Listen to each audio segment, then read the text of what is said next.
চলো আজ তোমাদের সাথে একটা অন্যরকম ভিডিও শেয়ার করি। সকালবেলা ঘুম থেকে উঠে পরপর দুটো ব্যাচ করিয়ে নিয়েছি ক্লাস।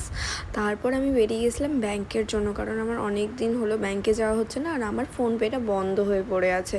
তো সে কারণে তো রেডি হয়ে বেরিয়ে পড়বো। তো তার আগে রিম্পা আমার স্টুডেন্ট, ও চলে গেল বাড়ি আর আমি চলে গেলাম ব্যাংকে। আর ব্যাংকে গিয়েও তো একবারে আমার কাজ মিটে না, কিছু জিনিস তো আমি বাড়িতে ফেলেই চলে যাই। তো সেই জিনিসটা আবার নিতে এসে দেখলাম এখানে বাচ্চাগুলো খেলছে। ওদের দেখে আমার ছোটোবেলার কথা মনে পড়ে গেল। আমরাও ছোটোবেলায় এরকম খেলতাম। বাড়িতে বসে থেকে সমস্ত কিছু কাজ কমপ্লিট করে নেওয়ার পর আবার বেরিয়ে পড়লাম ব্যাংকের জন্য। ব্যাংকে গিয়ে এবার আবারও ভুলে গেছি, সেটা হচ্ছে ছবি। তো ওখান থেকেই ছবির ব্যবস্থা করে নিলাম আর ছোট্ট একটা কিছু খাবার নিয়ে নিলাম, যেহেতু আমি সকাল থেকে না খেয়েছিলাম। তো আসার আগে শুধুমাত্র একটু দেখে লস্যির প্রতি লোভ গেল, তো সেই কারণে একটু লস্যি খেয়ে নিলাম। লস্যি খাওয়ার পর তাড়াতাড়ি করে বাড়ি আসলাম, যেহেতু প্রচুর রোদ আর প্রচুর গরম। আর বাড়ি এসে ফ্রেশ হয়ে সমস্ত কিছু করতে হবে না, মানে খাওয়াও হয়নি, কিছু করা হয়নি, তো সে কারণে তো বাড়ি এসে পার্সেলগুলো আনবক্সিং করে ল্যাদ খেতে খেতে সারাটা দিন আমার কেটে গেল।